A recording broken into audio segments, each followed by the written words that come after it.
This is the multi-voice text-to-speech podfic reading of Bombarda by Imparfait, composed by Burning Aurora, Caliana, and Flowerhawk.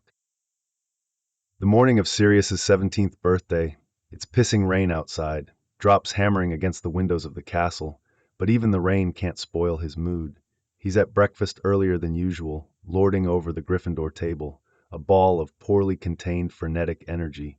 He's still only for Remus's sake. He's using Sirius's shoulder as a headrest, which Sirius quite likes. Prongs is sitting across from him, eyes half closed, chin in his hand. Peter's asleep, or near enough, slumped against the table, head down. Did you know it's Sirius's birthday? Remus asks, all sarcasm, as Evans drops onto the bench next to him. She gives Sirius, who is wearing a transfigured crown on his head, a speculative once-over. He hasn't mentioned it. Right. Potter says, That's our Padfoot, the picture of discretion and grace. I have grace. Sirius says, I'm your elder now, you know. You should have some respect. Fuck off with that. There's no heat in James's words. You're an ancient bastard, Sirius, we know. It's my birthday. You're wearing a bloody crown. Remus points out. He reaches up and flicks Sirius's ear, and Sirius grins down at the top of his head. I want everyone to know. They do. Evans assures him. Her lips quirk into the half-smile. Sirius knows now means she's laughing on the inside. You've made sure of it. All week. Sirius barks out a laugh. I like birthdays. He says. You like presents? Peter's voice is muffled in the cradle of his arms. Also cake. Sirius says, ticking off on his fingers. Parties, candles, loud music, birthday sex. Remus flicks his ear again. We heard how much you liked your birthday sex. James says dryly. I'm going to ask Flitwick to give a refresher on silencing charms, since you two seem to have forgotten them. Peter groans. Don't remind me. I'll never look at Mooney the same again. James says. You're both perfectly capable of a silencing charm. Remus points out.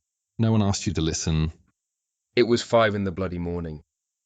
Evans cheekily tosses a silencing charm at James, who narrows his eyes at her and gets to work trying to silently finite.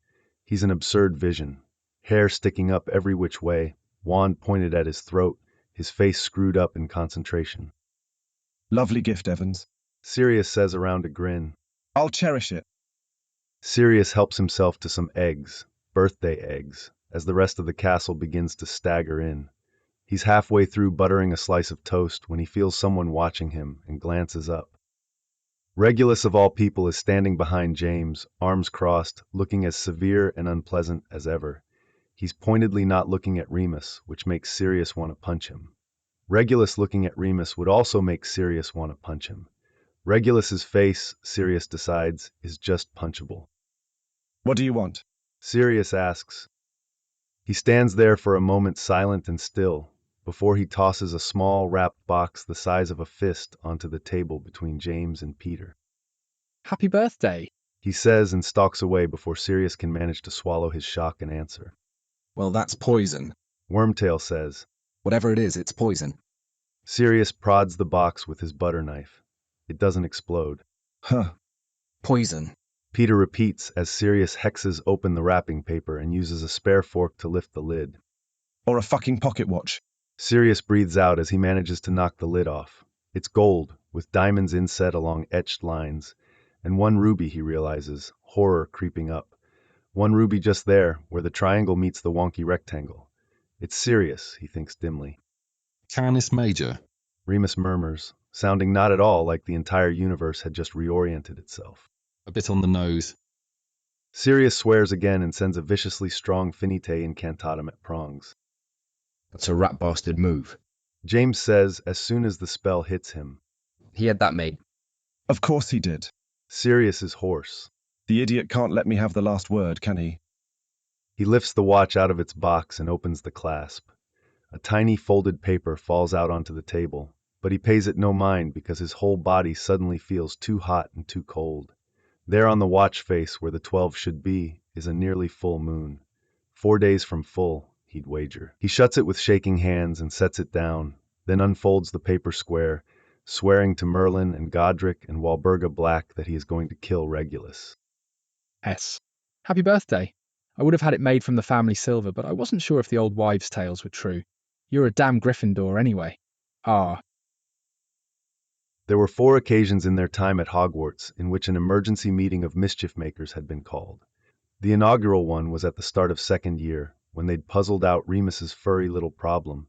Then again, when Sirius sent Snape under the Whomping Willow, and a third time when Sirius ran away, although that had been over Yule, in James's bedroom, not in the dorm. Then again last spring, absurdly, when James decided he was in love with Lily Evans. And this is the 5th. Sirius hopes it's the last. It's the worst one of them all, the absolute worst-case scenario. Blasted off the tapestry or not, the Blacks finding out Remus's secret is an emergency. The only contingency plan Sirius has is patricide. 100 years in Azkaban would be worth it if it keeps Remus safe. They throw enough locks and silencing spells at the door that it's going to take an hour to untangle them all. When they think there's enough, they add more. Sirius still doesn't trust it. He knows from experience that any lock can be picked if the picker is motivated enough.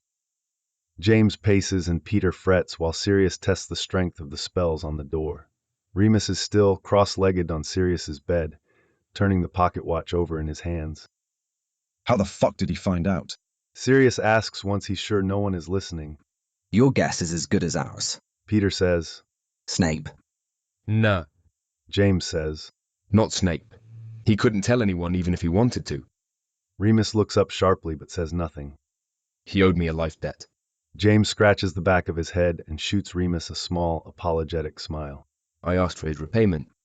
Creative. Sirius says. Necessary. James amends. And besides, I didn't want to carry that around for years.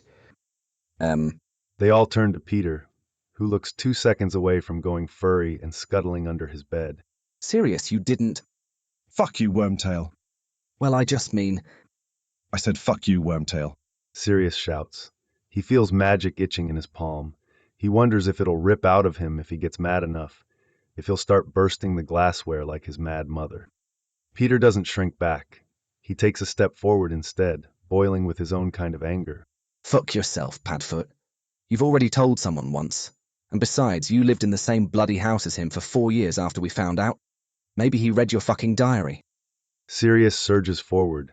James grabs him by the collar and yanks him back before he can take a full step, pinning his wand arm behind his back. Stop. He says when Sirius tries to twist himself free. This isn't getting us anywhere, and you're going to do something you'll regret. Apparently Wormtail already thinks I do that all the time. Sirius snaps. What's the harm in one more? Sirius? Remus's voice is soft and quiet and a calming charm that knocks back Sirius's anger. You didn't tell him. Of course I didn't. Sirius says. He tries to twist free again. James hesitates but lets go of him. Sirius goes to Mooney, rolling his shoulder as he pads across the carpet. Prongs is strong, and he'd come at Sirius full force. Remus, I swear. It wasn't a question. Remus says as Sirius climbs up onto the bed with him. I know you didn't. I don't keep a fucking diary either. He adds over his shoulder to Wormtail. He doesn't see Peter's reaction, but he hears Prongs say, That's enough, Peter. I know that too. Remus says. He holds out the pocket watch clutched in his downturned fist and drops it into Sirius's palm. Nobody told him. Oh, right, so he just... Figured it out on his own, yeah. Remus finishes. Same as you did. Sirius bristles at that. We spent an entire year watching you before we figured it out. Remus smiles. It doesn't reach his eyes. And I'm sure he did too. I stole his brother. He's probably been watching me closer than you did. It wouldn't take long to notice I'm ill around the full moon. You didn't steal me. Remus raises his eyebrows at him. It's a nice watch. He says instead of rising to Sirius's bait. I know you don't have a reason to trust him, but I think he wanted to make sure you got one, and he wanted it to mean something to you. Which is, Sirius knows the worst part. It's an incredibly thoughtful gift. He hates the Blacks, all of them, but he's made of them. Sirius can't ever forget it. No amount of running can change it. Behind him, he can hear James and Peter sorting the mess of spells on the door. Meeting over, he thinks dimly as he slips the watch into his pocket, the weight of it heavier than it ought to be. Sirius and Peter stop speaking. More precisely, Sirius stops speaking to Peter, and Peter's not daft enough to try to speak to Sirius. Their Cold War spills out across the dorm, into the common room, out into the hallways and the Great Hall. The other Gryffindors whisper about it when they think Sirius can't hear. The full moon over the weekend after Sirius's disastrous birthday is a tense affair. They stay in the shack because Prongs is skittish about romping around when Sirius is a storm cloud of rage. Wormtail comes, but he stays safely out of Padfoot's reach, up in Prongs' antlers. Even the wolf knows something is wrong with his odd little pack. He paces circles around Padfoot protectively, noses at his muzzle as if to ask, "Are you okay?" Sirius fills up the days with other things. He cares for Remus after the moon. He goes to Quidditch practice in the evenings, where Sirius works out his rage by whacking bludgers clear across the pitch. There's homework to do, and 4 classes he doesn't share with Peter at all. He spends more time in the library than he's ever done in the last 5 years combined. Even Evans worries about him. "Owl doe eyes, and would you like some cocoa?" Like he's a sick child and not a very bitter adult. James knows better. He takes Sirius out past the thinning edge of the forest and lets him scream into the trees. He cries too, wet, wrenching sobs that leave him gasping for air. He tells James things he could never say to Remus, things like, I can't be trusted with a secret. and, He can do better than me. and. I'm just like the rest of them, rotten right through. James lets him cry and rage and sob and tells him, No, Padfoot, you're wrong. Then there's Mooney, Remus, who brings him sweets from the kitchens whenever he's feeling sad. Brilliant Remus with his lopsided smile and the thin, silvery scar on his bottom lip that Sirius loves to nip at when they kiss. He waits up for Sirius on the nights that Sirius can't settle and has to wander the castle like a ghost under James's cloak. He doesn't ask why, or what Sirius was doing all evening, or where he went. Mooney knows without asking that Sirius's feelings are sometimes too big for himself, that he needs the space to try and make them small again. He just smiles his crooked smile and kisses Sirius like he's the only thing that matters in the world. 3 weeks after Sirius and Peter stop speaking, McGonagall waylays him on his way back from Quidditch practice. She's all crossed arms and severe eyebrows, which is never a good sign, and it's even worse when he hasn't done anything. A moment, Black, She says to him.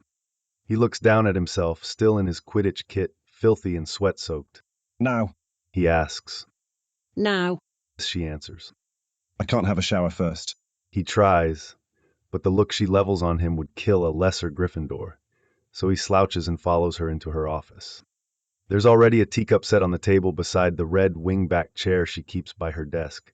He's spent so much time sitting in that chair, he's starting to consider it his. On his way past her desk, he stops and lifts the lid on her tin of shortbreads. Can I? I'm starving. She waves at him, permissive, as she seats herself in the chair behind her desk. You know you can. She says. I haven't hexed anyone or broken anything. He says as he fishes one out. I'm top in transfigs, as you well know, and I'm going to my Thursdays. I'm enjoying them, actually, more than I thought I would. That's good. Madame Pomfrey says you're a natural. All right. He says, pleased with himself, as he settles in his chair with his tea balancing precariously on his knee and a shortbread in his hand. What's got me in the hot seat, then? You aren't speaking to Pettigrew. Well, He starts, preparing to lie. He can't think of one, and she's glaring at him, so that idea withers on the vine. he's also not speaking to me, you know. Why? He's a prick. Sirius says. Sirius. Sirius shrugs and sips his tea. Well, he is. McGonagall pinches the bridge of her nose and lets out a long-suffering sigh. Pettigrew hasn't had an abrupt personality transplant. She says. Something happened. Something did. Sirius agrees. He was a prick to me. That also isn't a sudden turn of events. He laughs at that because it's both funny and true, and laughing at funny things is still important, even when he's in a shit mood. About Mooney. He clarifies. There's no reason to hide this from her. He has very few secrets left that Minerva McGonagall doesn't know. She leans back in her chair and just watches him for a moment. Sirius, I know we've talked before about you coming to me if anyone made noise about the two of you. I'll have words with Pettigrew. Oh, He waves his hand dismissively. Peter doesn't. He doesn't give a damn that we're shagging. Sirius. She warns, her eyebrows somehow knit closer together. He decides not to press his luck because then they might go back to Mr. Black and 6 weeks of detention. He prefers the easy banter they've settled on after so many years of him wearing her down. Sorry, Professor. He says, Peter doesn't give a damn that we're having a very Victorian courtship with chaperones and chastity belts, as Godric Gryffindor himself would have wanted it. her lips quirk up. Quite right. She says. It's about the other thing, with Mooney. Sirius admits. But not like, it's not bigotry, it's about me. And the incident last year. Ah, She says. we've talked a lot about that too. What happened? The whole sorry story spills out of him. He sounds dead and flat while he tells it, but his hands shake around his teacup, and for a moment he feels the itch again, the mad bloom of magic that he's terrified of bursting out of him. He squashes it down and presses on, telling her all of it, from the watch and the note, to Peter's accusation and Prongs almost taking his arm off, to Mooney's hypothesis that Regulus figured it out for himself. After he finishes, just the sound of McGonagall stirring her tea and Sirius's rasping breaths fills the room. He's wrong, you know. McGonagall says, after a while. Pettigrew. Is he, though? Sirius asks. I did it once. She sets her teaspoon down on her saucer and leans back in her chair, elbows on the armrests, steepling her fingers. I've never in my life seen anyone more terrified of himself than you were that night, Sirius. She says. You'll never make that mistake again. He shrugs a shoulder.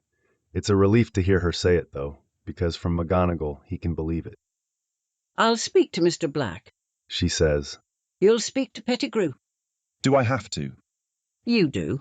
She opens the tin of shortbreads on her desk and takes one for herself, snapping it in half. Seeing the four of you apart just isn't the natural order of things, despite the fact that I've slept well for the first time in 5.5 years. 5 of us now. He says. We've adopted Evans. She hums. Has Potter finally won her over? Ha, never. Sirius grins. That'll be the day. Can you imagine? He climbs through the portrait hole after his meeting with McGonagall, desperate for a shower. The sweat from practice is dry, and it left behind an awful feeling, sticky film that he wants nothing more than to wash off. Peter's by the fireplace, hunched over a scroll of parchment with his Muggle Studies book open in front of him. Sirius redirects himself toward Wormtail and away from the stairs to the dorm. He's going to mend his fences first, because McGonagall told him to. And these days, when McGonagall asks him to jump, he tends to do it and ask how high halfway through. She's right about it anyway. He's been keeping Peter on the hook longer than Remus was angry at him for actually telling someone his secrets. So you were a bit of a twat to me. Sirius says to Wormtail by way of greeting as he comes to a stop in front of him. The spattering of the Gryffindors in the common room go quiet. Peter's quill pauses mid-sentence. He doesn't look up. You were to me too. He says. Sirius agrees. I was going to punch your stupid mousy face in, and I was going to enjoy it. Peter starts writing again, quill scratching on parchment.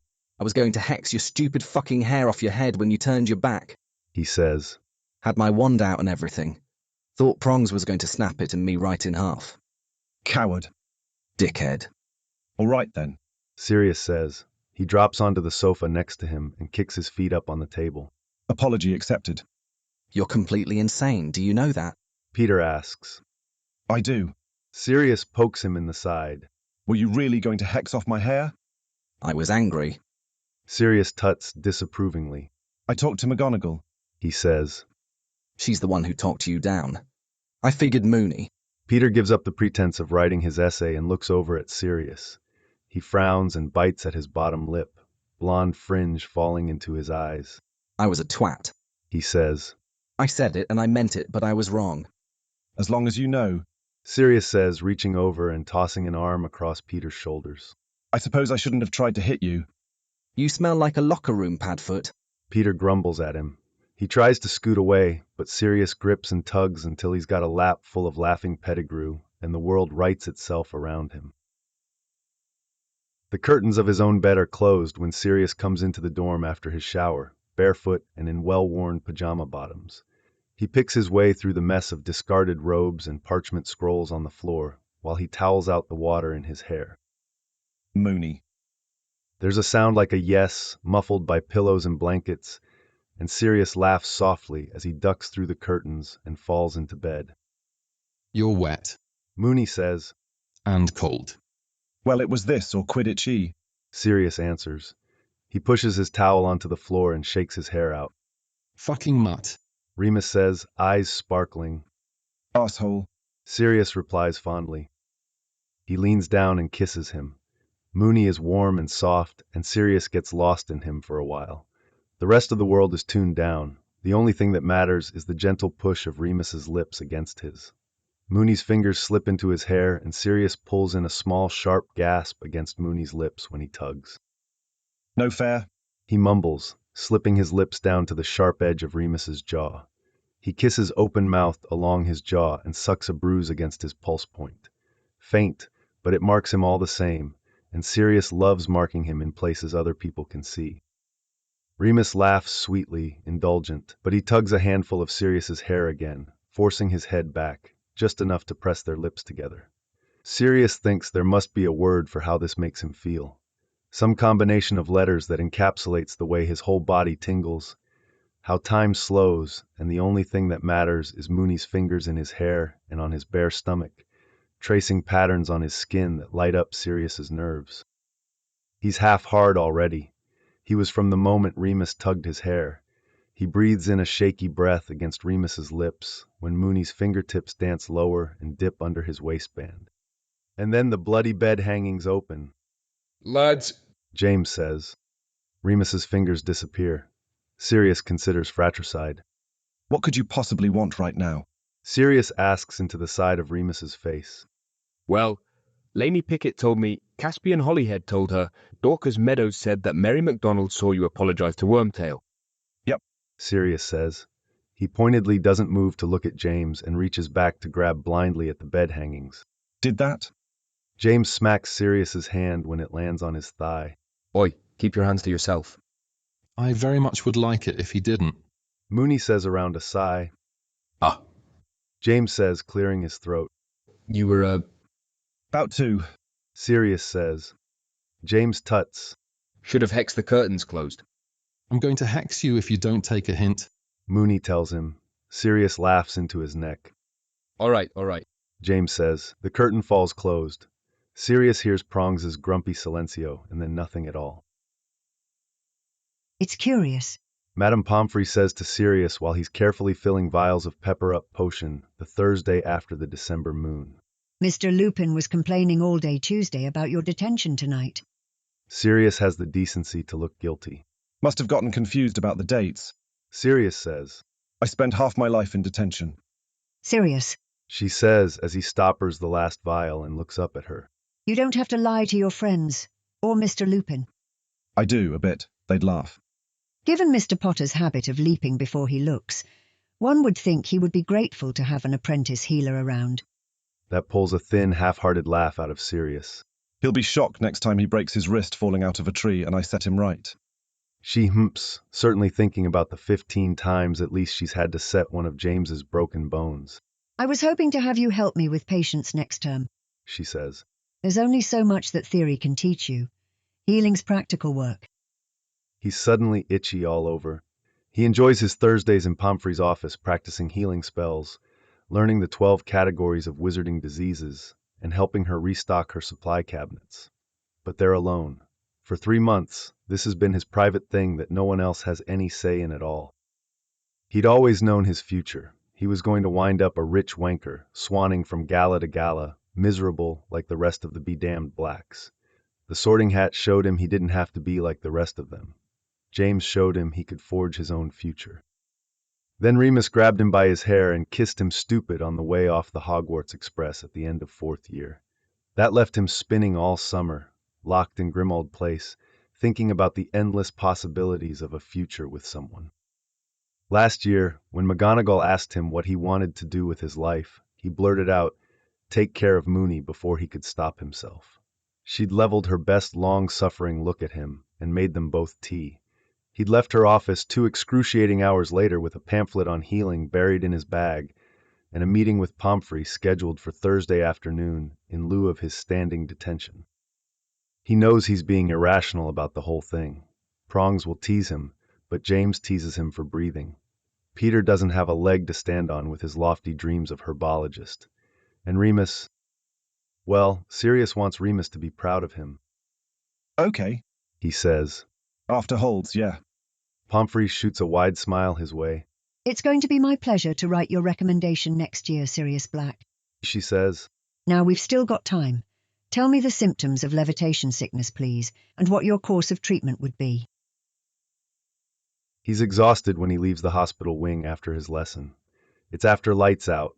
He's not worried about Filch. He's got permission, but he's been up since 6. The moon on Monday night, followed by taking care of Remus and 4 days of classes, mean he's gotten maybe 10 hours of sleep all week. He thinks, as the knockback jinx hits him square in the chest and sends him tumbling, that's why he didn't see Regulus coming. You ratted to McGonagall. Regulus snaps at him as he stomps over to where Sirius is sprawled in the middle of the hallway and hauls Sirius up to his feet by his collar. I didn't think you were a coward, Sirius. Ratted. Sirius shoves hard against the center of Regulus's chest with one hand and knocks him backward, away from him. She asked me what happened and I told her. I've got no control of what she decides to do. She pulled me out of charms in front of everyone. Pulled me out and brought me to her office to drink tea and have a chat. Regulus is steaming, anger pouring off of him in waves. Asks me how I know about Lupin's condition. Like he's got spattergroit and not like he's He's what, Regulus? Sirius asks him, suddenly very quiet and still. Go on. He dares him, dangerously light. He's what? You know what? Regulus shouts. Sirius pushes him again, harder this time, and Regulus falls backward into the wall, pinwheeling his arms as he trips over himself. I do know what. Sirius says. I know what better than you ever will, and I love him anyway. I love him because of it. I love all of him. I know. Regulus deflates, his voice so soft it's almost an exhale. He takes in a shaky breath and looks up at Sirius, wide-eyed. I can see it when you look at him. If you think about hurting him, about breathing a fucking word about him to anyone, I'll kill you. Sirius says. I'll burn down your whole world to keep him safe, and I won't feel sorry. I'm your brother. Yeah, and I still won't feel sorry. Sirius digs his fingernails into his palm, pushing back against the itch of magic blooming under his skin. Regulus hits Sirius in the middle of his chest with the side of his fist, weak and half-hearted. He bites back a sob. His eyes are watering. If Regulus bursts into tears, Sirius doesn't know what to do with that at all.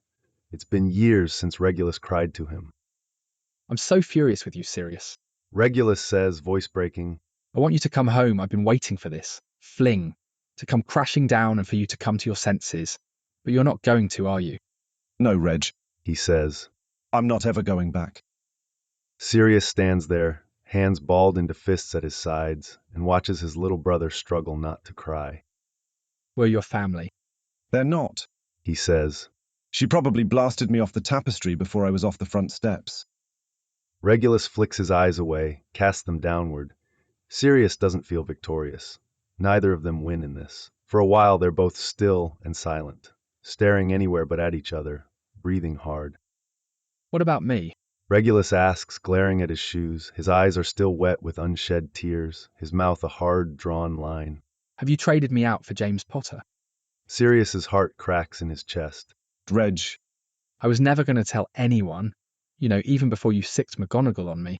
Regulus says. He wipes furiously at his eyes. Not for his psyche or for mine, for yours. Thank you. Relief floods him. He unfurls his fists. Next time, speak to me yourself and don't send a professor after me for the offence of giving you a coming-of-age gift. It's a nice watch, Sirius says. He tugs it out of his pocket and holds it up. The ruby glints in the candlelight. I'm, using it. Regulus throws his arms around Sirius suddenly, pulling them together in a hug. Sirius is thrown by the sudden change, whiplashed. I miss you. Regulus says. I miss fighting with you. I miss your ridiculous music making my ears bleed at all hours of the night. Solstice was awful without you in June. Grandfather kept looking at your empty chair, and Father was so angry. I certainly don't miss Orion, Sirius says. He untangles himself from Regulus carefully and steps back, holding him at arm's length. I haven't replaced you with James, you cretin. I spent the last year not knowing who I hated more, Potter or Lupin. He puffs his chest in a childish mockery of bravado. Potter didn't get you a pocket watch, did he? No. Sirius tells him. Giving Regulus this piece costs him nothing, so he does. He got me a Kinks record. Regulus smiles at this, and they stand there for a moment, awkwardly silent. You should go. Sirius says. Filch will have your hide if he catches you out. Regulus arches an eyebrow at him and taps the prefect badge on his robe. Me? What about you? Sirius shuffles through his bag and then holds up his permission slip from Pomfrey. I'm allowed, he says. Regulus gives him one last sad smile before he turns away, heading toward the stairs back to the dungeons. Reg. Sirius says. He turns back. Thanks for, it doesn't matter, but thanks about the silver. For thinking about it, I mean. Regulus shakes his head. See you around, Sirius. He says, and he slips down the stairs into the night. Finite. Thanks for listening to this text-to-speech podfic composed by Burning Aurora, Kaliana, and Flowerhawk.